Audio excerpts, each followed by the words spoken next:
kamu umur berapa?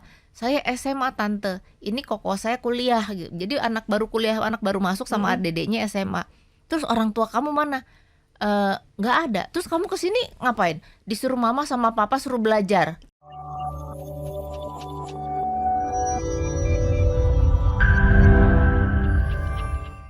Kalau sekarang nih anak muda banyak banget, anak kuliah pun sekarang mainnya Oh banyak trading loh banyak Bu banyak. Elis gitu. Tapi tuh saya juga wondering, mereka tuh udah dapat pengetahuannya secara betul atau enggak, atau cuman tadi via YouTube gitu. Karena akhirnya kalau mereka loss, yang keluar di sana adalah nggak usah trading, karena trading cuman ngabisin duit. Ini gimana tanggapan Bu Elis? Sekarang benar banyak banget anak-anak kuliahan yang udah mulai belajar trading, dan biasanya sebetulnya kebanyakan juga dari orang tuanya tuh muridku gitu loh.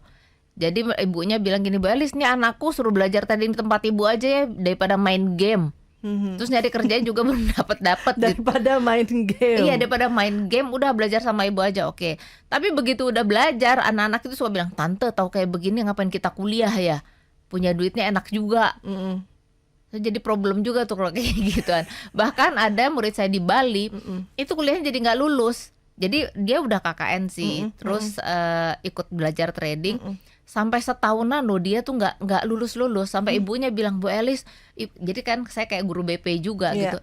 Ibu tolong nasihatin anak saya dong, itu nggak selesai kuliahnya gara-gara sibuk trading aja. Dia merasa kayaknya ngapain harus lulus kuliah, terus gaji pertama juga fresh graduate cuma berapa, 4 juta paling. Kalau di sini enak. Itu jadi serba salah juga sampai anaknya tak panggil, kamu itu utang sama orang tua loh, harus selesaiin sarjanamu. Abisnya gimana Bu? Ngapain kita juga capek-capek? Tujuan orang kuliah tuh buat apa sih? Lulus supaya nanti bisa dapat duit kan? Ini lebih enak Bu. Kita nggak ngapa-ngapain, di tempat tidur aja juga bisa cari duit. Wah, jadi serba salah juga tuh saya. Terus waktu seminar saya yang terakhir sekali di Jakarta itu justru keren banget tuh orang tuanya. Anaknya dua-dua di orang tuanya nganter anaknya. Saya sampai gini, kamu umur berapa? Saya SMA tante, ini koko saya kuliah gitu. Jadi anak baru kuliah, anak baru masuk sama dedeknya SMA. Terus orang tua kamu mana? Nggak ada. Terus kamu kesini ngapain? Disuruh mama sama papa suruh belajar. Anak SMA juga. Anak SMA, 2 adik kakak, cowok dua-duanya. Saya pikir wah ini orang tuanya udah mulai modern nih, udah mulai keren gitu. Jadi itu yang bikin saya juga sekarang, karena saya sendiri sebenarnya benar-benar sampai terjun banget ke trading karena anak saya sendiri dulu waktu SMA dia sekolah di adalah sekolah swasta lah ya, nggak boleh ngiklan kan. Dia di sekolahnya memang ada mata pelajaran yang intinya tuh kayak belajar berbisnis. Itu diajarin trading di sekolahnya.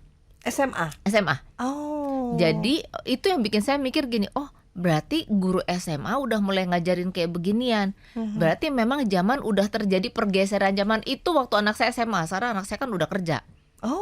Jadi udah berapa tahun yang lalu, sekitar 7-8 tahun yang lalu. Jadi saya mikir, berarti udah terjadi pergeseran nih. Sampai sekolah pun mulai memperkenalkan.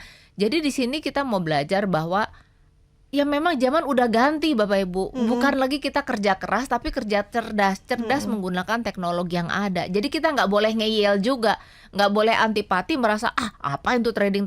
Trading itu adalah salah satu instrumen keuangan yang dilakukan, transaksinya adalah dunia, bukan lokal loh.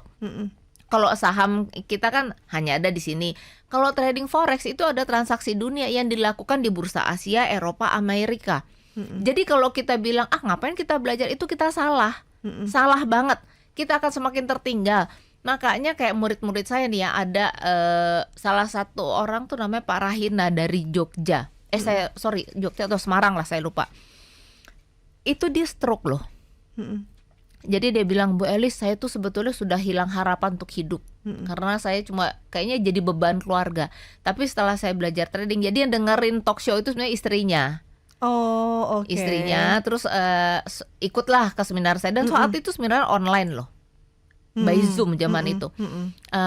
Akhirnya dia bisa gitu. Setelah dia bisa menghasilkan trading, dia bilang gini, Bu Elis, sekarang saya sudah mulai merasa hidup kembali.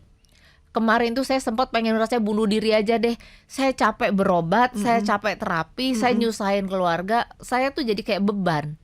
Tapi setelah saya bisa menghasilkan, saya merasa ada semangat, walaupun nggak besar uang yang dihasilkan, tapi saya merasa ada gunanya di rumah ini sekarang. Nah itu yang saya mau kasih tahu Pak Bu, dengan belajar trading itu nggak ada ruginya kok. Sekarang mulai ada mau work from home lagi kan. Iya. Nah ini Bapak Ibu mesti belajar lagi. Oh ya ternyata segala sesuatu itu memang nggak dituntut harus fisik kita juga yang di kantor kan. Kita bisa di rumah dan cari uang pun sekarang bisa lewat di rumah. Jangan mau ketinggalan. Mungkin ada bilang, oh kita bisa jualan secara online. Iya jualan online memang bisa. Tapi kalau jualan online kan tergantung siapa yang beli. Iya. Yang jual satu, misalnya saya jualan gelas. Yang jualan gelas kan nggak cuma kita doang. Banyak loh. Itu pembeli itu beli barang kita nggak, belum tentu. Nah kenapa makanya saya ngajarin trading, karena kalau trading nggak perlu persaingan bisnis. Iya.